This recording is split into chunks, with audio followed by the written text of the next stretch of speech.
xisbiga maxaafadka ee Kulmiye oo munaasabad soo Dhawayna Magalada Burco Usameeyay haween iyo dhalinyaro ka soo digarogtay xisbiga wadani munaasabadan oo ka qabsoontay hotel Baxay Magalada Burco waxaa ka soo qayb galay wasiirka wasaaradda hawlaha guud iyo guriyada Soomaaliland Cali Xasan Maxamed Cali Maraxaan gudoomiye ku-xigeenka koowaad ee xisbiga Kulmiye Mujaahid Maxamed Kaahin Axmed iyo mas'uuliyiinta xisbiga Kulmiye ee gobolka Togdheer madashan waxa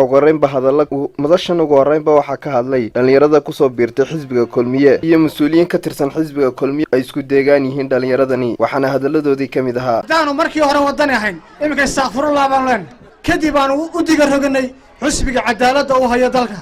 Kaso aan mar labaad rajeeyno insha Allah bidbillahi kariim inuu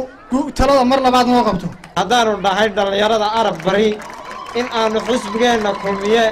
cod iyo cudud la garab taagnaano hadda iyo wixii dambeba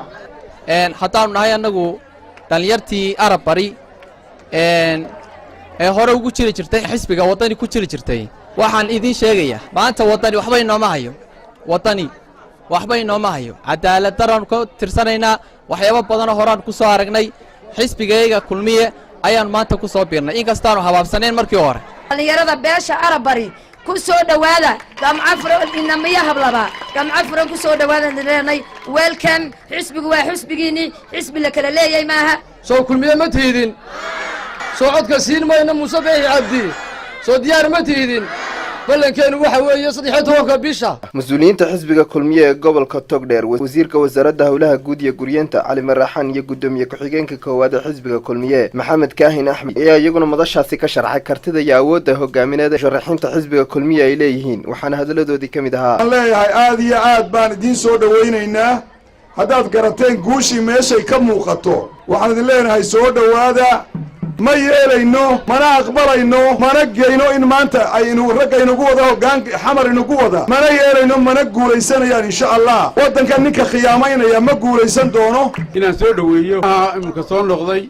كسب بيردو بكسون لغضي حس بجودي أي مركو هذا كثر سنادين وحنا سودو هذا هجامياش أينو وضنو أينو دو إن ترى ذكرن كإنه هجاميان وقوة ويا أرجع دلك يدت كان أقام تركسانه له حقيقة كراهم يلوينك يرجعوينك يدلوينك قرن كان يدل كانوا لي مصبيح عبد مرشح مدحوينه حزبك كلمية محمد كاهن أحمد تاريخه وحنكوها إياه يقع سراكيله وأي كتير سيهين حكومة دي محمد سياد برة ومصبيح عبد وكنا لي هاي دلك مرايكا كيا عند الكهر رينين أيها دلك وحيوات كيسون وحي كدعي إنه علموجي وحكوا عضينسا وعينا وعن حزب يسبدل دونية يسبدل هذه دونيان maxaa fariya sagaashkii dagaaladii ku saliday maxay dadka u xasuusinayaan cuqdada maxay dadka u xasuusinayaan xilligii adkaayay madoobaay la soo maray saddex khudbadood oo Cabdiraxmaan Ciro jeediyay oo saddexdaba dagaalkii sokeeyay iyo dhiig uu ka sheekeynayay hadii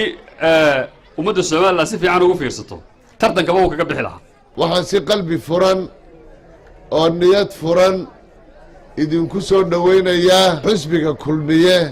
caawa ka mid ka noqoteen xisbiga Kulmiye doorkii laga helay iyo markii uu mucaaridka ahaa wuxuu ummadda ula yimi program siyaasi ah oo buugankii ka horeeyay mataankiisii hore buugan imika uu Kulmiye soo bandhigay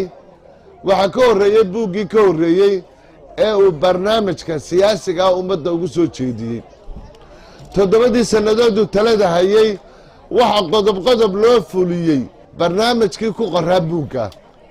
ويا حسن سليمان يا BMTV عالمي Somali News Magalada Burco